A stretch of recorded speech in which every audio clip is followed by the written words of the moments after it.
Good morning, everybody. Welcome to Tuesday Talk. I want to take just a few minutes to update you on where we are and talk about a new policy that we're sharing with all of our associates today. Let's go directly to the board. So you'll recall that last Tuesday we spoke about the CDC transmission rate in Pinellas County, and that scientists were saying it was as high as 23%. Well, that continues to be the case. The actual positivity rate in the county is 18.9. But when you think about all the non-laboratory testing, the rapid tests that are occurring across industries throughout Pinellas County, they think the rate is actually much, much higher. It's think about that, 23% is 1 in 4, nearly 1 in 4 people who live or work in Pinellas County is testing positive for COVID. The situation here at Regency Oaks has not improved since last Friday. You are aware of the fact that on Friday we made the difficult decision to temporarily shut down services and take a pause, which would allow us the opportunity to try to stop the spread of the current infection.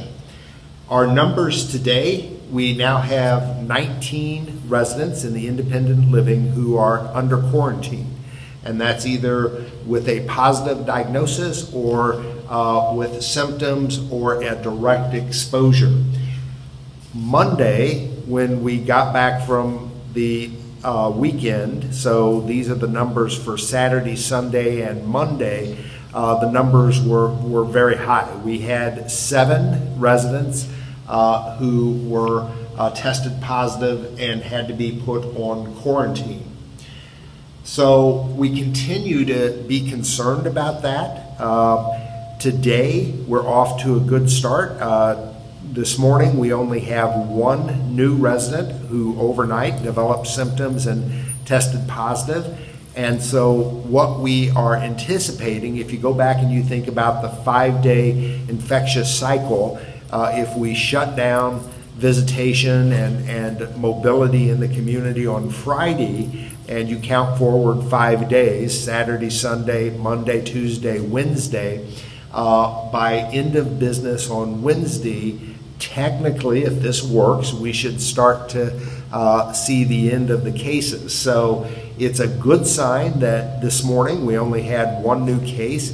We'll continue to monitor that and give you an update as these numbers change. But it is, I think, fair to say that we saw a slowing of the transmission rate, and we are hoping for continued improvement. The death rate here in the state of Florida rose by 27.9%, and the hospitalization rate related to COVID increased by 11%. We continue to see issues with hospitalizations.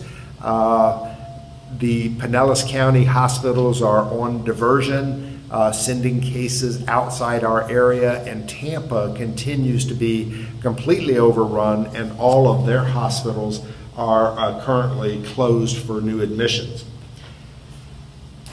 I want to shift our focus to vaccinations. We know with the high number of infections that the way we are going to be able to defeat this is to stop the spread by making sure that everyone is vaccinated. So far, about 168 million Americans have been vaccinated. It's a little over 50%. It's a much higher percentage if you look at seniors, those over the age of 65, or if you look specifically at the seniors here at Regency Oaks, who are more than 97% of our seniors are vaccinated. Our staff is not doing quite as well. Our staffing is lagging behind, and even though we currently don't have an outbreak with our staff, and all of our staff here in the independent living, no one is out on quarantine. We've had no recent positive test with staff since the last recent outbreak, we still believe that we're going to have to improve those numbers in order to stop and make sure that residents are protected, that all of us are protected, and that we are able to stop the spread of this virus. So we are announcing today with all of our associates, and we're doing a series of 5 different meetings where we're going to be talking to our associates about our change in vaccination policy. We are going to require associates who work at Regency Oaks to be vaccinated. It's just that simple. All of us are in this together. If we're going to ever stop the spread of this virus, it's going to take all of us working together, vaccinated together, to create safe environments to play, to work, and to live in. So this new policy is going to require all associates at Regency Oaks to be vaccinated.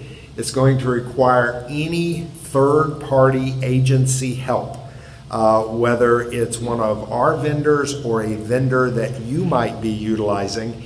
If someone is coming in to provide hands-on assistance in your apartment with any of the activities of daily living, bathing, dressing, medication, ambulation, they are going to be required to be vaccinated. All of our volunteers who lead the activities and participate with Tiffany in our activities program, all of the volunteers will be required to be vaccinated as well. The only group that we are excluding at this time is our vendors. So if you deliver supplies or food or come in to help us with our fire alarm system or air conditioner or a plumbing issue, you're not going to be required to be vaccinated. But if you are providing direct hands-on assistance in a resident apartment, you are going to be required to be vaccinated.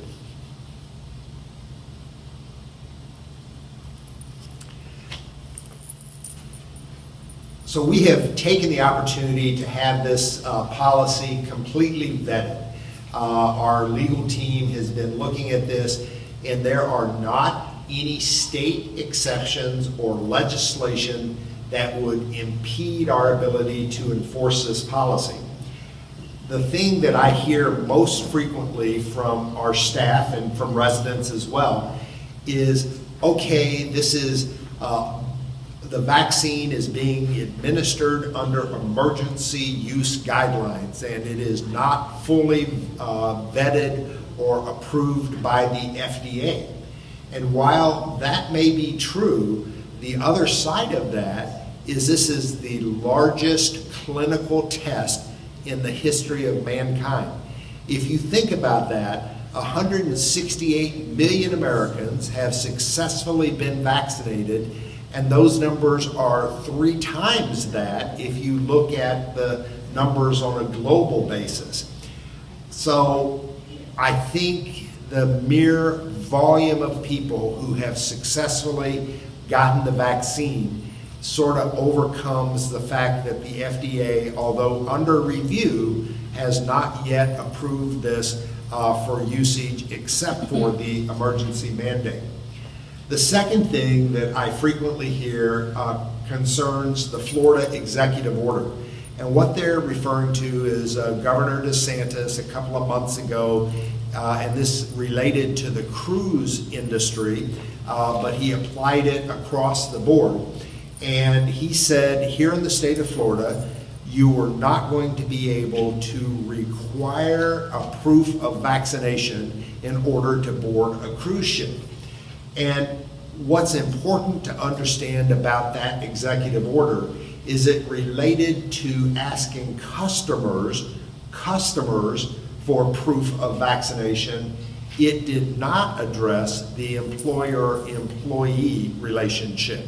So it did not say that as an employer, I could mandate or require my associates to show proof of vaccination in order to continue to work at Regency Oaks. Now, I've asked Sandra Novatko to join me. You can see her up here in the corner of your screen.